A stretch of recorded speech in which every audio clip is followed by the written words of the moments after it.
birthday boy. Nice talk. That's a big birthday boy. Yeah, this is my birthday talk. It's actually, there's not even anything over my belly button. It ends here. Thanks for joining us, Jesse. I know it's late there. Thank you, Dennis. Thank you so much. What an honor to be over here, but broadcast there. And happy birthday. Thank you so much, of course. Thank you. You're like sitting in front of a computer, but like, to us, you're a giant head and we can all see you. Yes, that's a manipulation.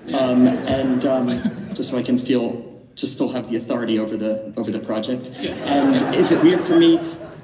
Everything's weird, this included, and hard to say more or less than being in person. Well, we're very grateful you could join us this way. I'm actually going to throw the first question to you, Jesse. If you could just tell us a little bit about, wanting to make this decision to make a film in Poland. I know that you have a family connection there. So when did you first go to Poland, and when did you start thinking about making a film there? Thank you. Thank you for asking. I went to Poland like in 2008 just to take a picture of this house that we actually filmed the movie, and that house was where my Aunt Doris, who we call in the movie Grandma Dory, grew up. And I told her if I ever get a job in Europe, I'll find that house and take a picture for you. And I mean, the kind of bad punchline is that when I finally showed her the picture, she couldn't have been less impressed. But basically, I did pretty much this tour. My wife and I drove pretty much the journey that these characters take, and since then I've been wanting to make a movie there. The first play I wrote took place in Poland, and it was just kind of like a dream to get to go there and be able to tell what felt to me kind of like an American-style independent film with all the trappings of an American-style buddy road trip movie, but over there. And that was kind of the goal conceptually. Emma and Dave, Emma, you touched on this a little bit in the introduction about how you wanted to work with Jesse. Maybe you can say a little bit about how Fruit Tree came to be involved in producing this film. Well, like I was saying before, I've known Jesse for a really long time, and Dave and Ali are really close with Jesse too. We were lucky enough to produce his first film, When You Finish Saving the World, as our first film as a production company. And then he invited us to come along for this one, which we were so beyond grateful to do. And I think we all just think he's absolutely brilliant and have loved his writing, his plays for so long, and it's so incredible to see him blossom into this just truly wonderful director. And I think that'll continue on and on, I hope. Jesse, do you want to do more stuff together? Yeah, but maybe in different capacities. Okay. Yeah, maybe we'll talk about this when you're not just floating, as a head. We could talk about this in person. Of course. You need to tell my whole body. Happy birthday. So thank you so much. That's Wait, what different capacity? Oh no, I was just making a joke that right after I said it, realized wasn't going to work. This is one of the dangers of not being there in person, to read the room, to understand the vibe, to test the audience. It is, but in sincerity, I'm like the luckiest person in the world because I've known Em for years, and she's a great genius. I mean, obviously as an artist, but she's unbelievably savvy about she's unbelievably savvy about movies. So when I heard she was producing, my first thought was like, oh, finally, because she's just brilliant, as is, Dave, who I met through her, and Ali, who I met through her. So I just got incredibly lucky. I'm wondering at what point Kieran got involved. Were you thinking about an actor, or were you thinking about, first of all, playing one of the roles as you were writing? And I was wondering if, it's so important, I think, the connection between the two characters, and the contrast. So I'm wondering if you had actors in mind as you were writing. Did you always? Not as much. Sorry. I thought I would play one of the roles, and Em, Dave, and Ali very smartly told me to play the role I'm playing because it's more straightforward a role, and being directing it and everything, it made more sense that I would play that role. And it's funny, I had more of a kind of spirit of somebody in my head about Benji. There's more of I don't know, the spirit of somebody. It's hard to describe something more amorphous. And so Kieran, as he is likely to mention, I wasn't exactly very familiar with his work that much. Completely unfamiliar with. That was it. Yeah, that was it. And you act like this is a normal thing to cast somebody without an audition or not having seen their work. You're like, yeah, it's normal, it's fine. Well, because you have such an unusual essence, and You met me like twice. and that's in all passing. From yeah. But And we're you're walking like, with take a nice this job. strut. Weird. Yeah. He, as you can see in the movie, he has just an unbelievable essence of. Thank you. It's just like, it's like everything that a person should have in a movie like this, which is like the movie wants to be funny, but also heartbreaking, and doesn't want to ever feel like it's comic, but also doesn't ever want to feel like it's melodrama. And I mean, is there a better performer on the planet who could like do this kind of thing with such magnetism and such pathos? And sorry, yeah, I normally tell him this in a kind of where we're both the same size. So maybe this is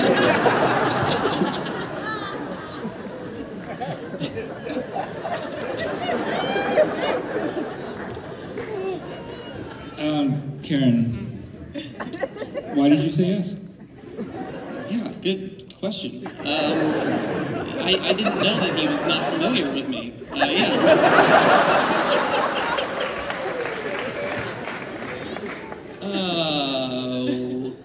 I don't know. I clicked with the guy right away when I read it. It was one of the very few things I read and was laughing out loud. And for some reason went, oh, I know that guy. And I felt like I knew what to do. There wasn't any work. It's just do the words.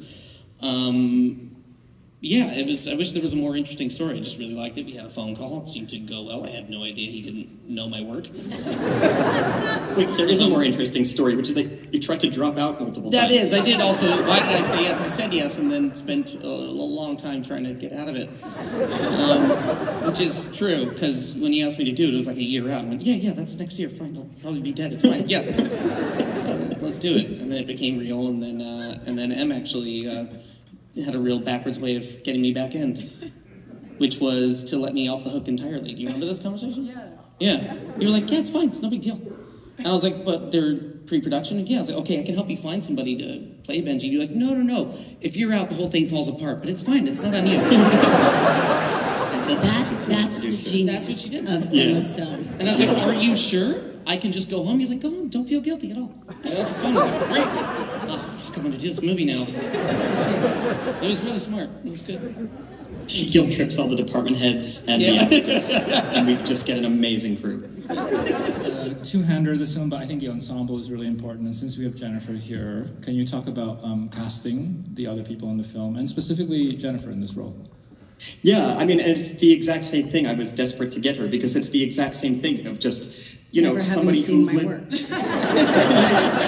It's the exact same process. I don't know anything about them, and appreciate that. We send a contract. It was just like the same spirit of just like, oh yeah, this person is such a funny, personable person, but also like an incredibly feeling, warm person who radiates just warmth and intelligence, and the character.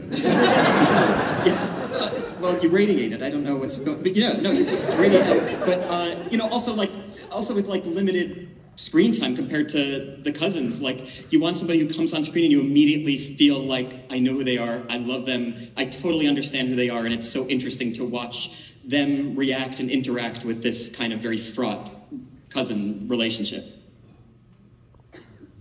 I wanted to hear maybe that experience, and very specifically, I mean, you're going through some pretty sites that are sort of, heavy with the weight of history, and I'm just wondering, there's the logistics of shooting in places like that, and also just the emotion, thinking specifically of the concentration camp, but also many other scenes.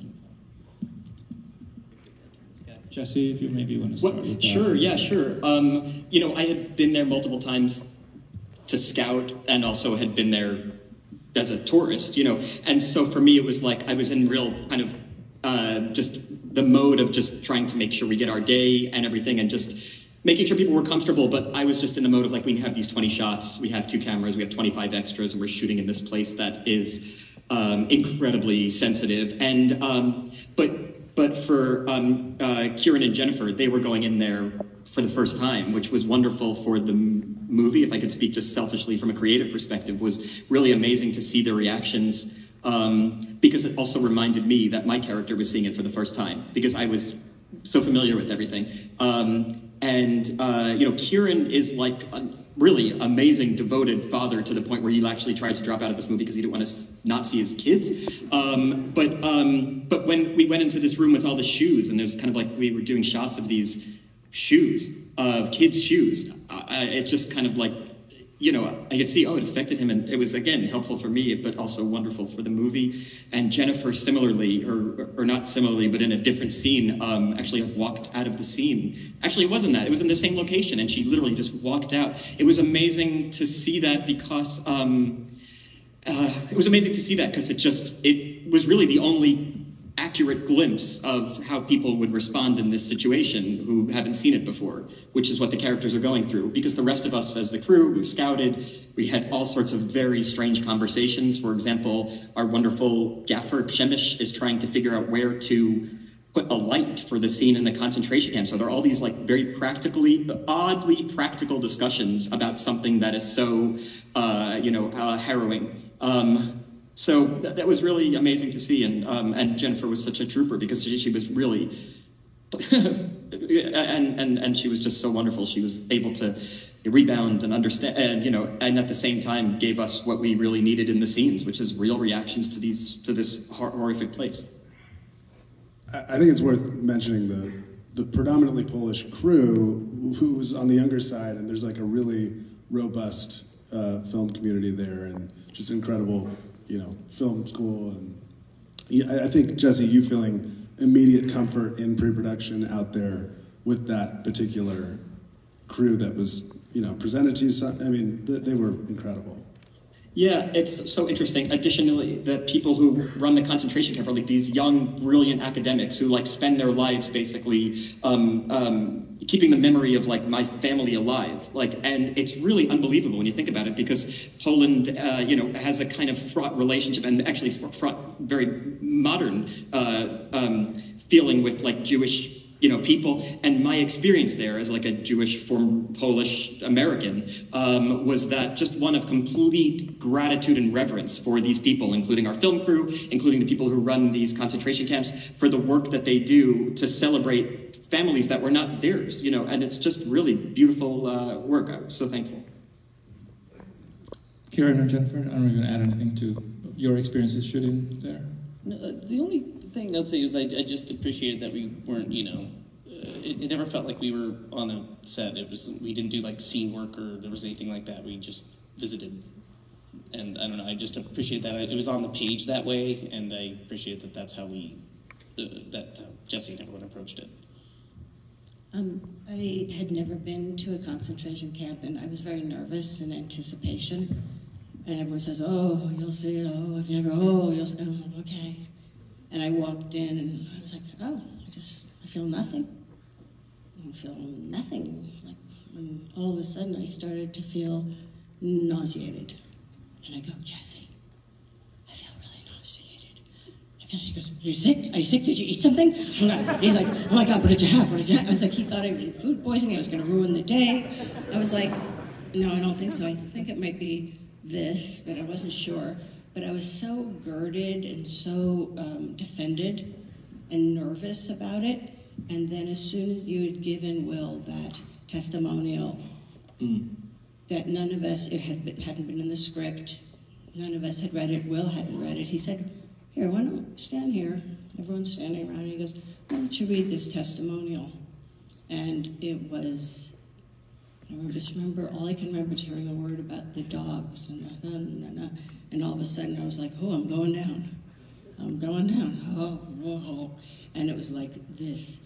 It was like something coming from another planet, just coming into my body. There are no words for what I felt in my body. It was, I can only assume it was some kind of generational grief, something that does not happen in everyday life, thank God, because we wouldn't be able to function. And I didn't want to ruin the take, so I just held it together, and he said, "Cut." And I just dissolved into, Kieran was like swaddled me like a baby, like just like, you swaddled me, like held me tight. And I then spent a long time outside trying to recover and realizing, oh, I am too porous for this day of work. I gotta create a shield around me, like the girl in the bubble. So that's what I did, and I felt nothing again. It was weird. Jesse, I wanted to ask you what it's like to direct a film that you're also acting in, and to hear from Kieran and Jennifer what it's like to be directed by somebody you're in a scene with, like your scene partner. You mean whose work we've never seen before?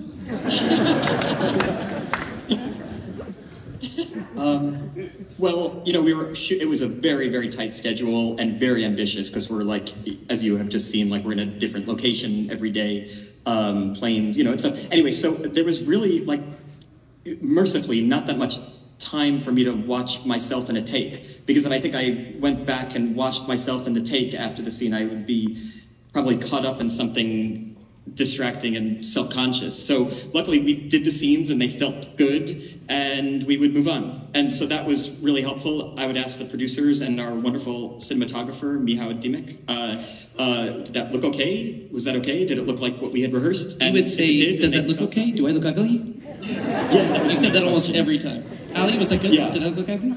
I think I felt so conflicted having like a little bit of power that I just assumed I must look ugly and in some kind of life-balancing atonement. I think you were a Gorgon, just a power yes, Gorgon. That's what I assumed. Oh, I feel so fortunate to get to do the movie that I'm probably ruining it with my profile. But then we would just move on, and then I had to contend with the movie with Rob Nassau, who's in the audience, who is our wonderful editor. And we share a similar profile.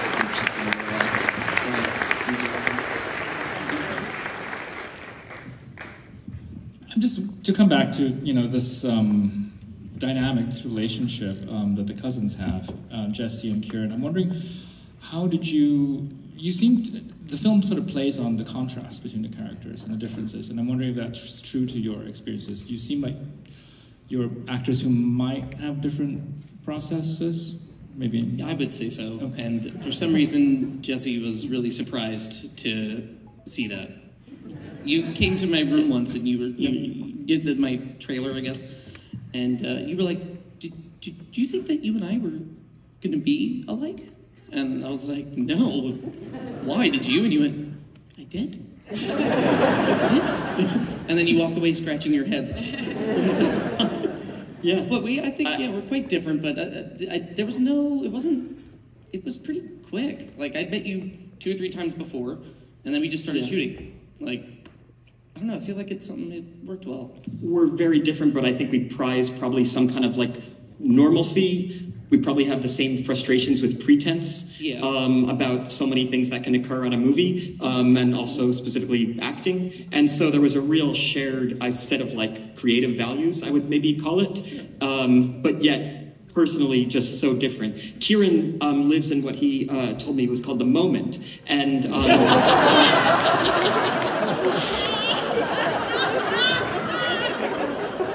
so that was interesting for me to hear about.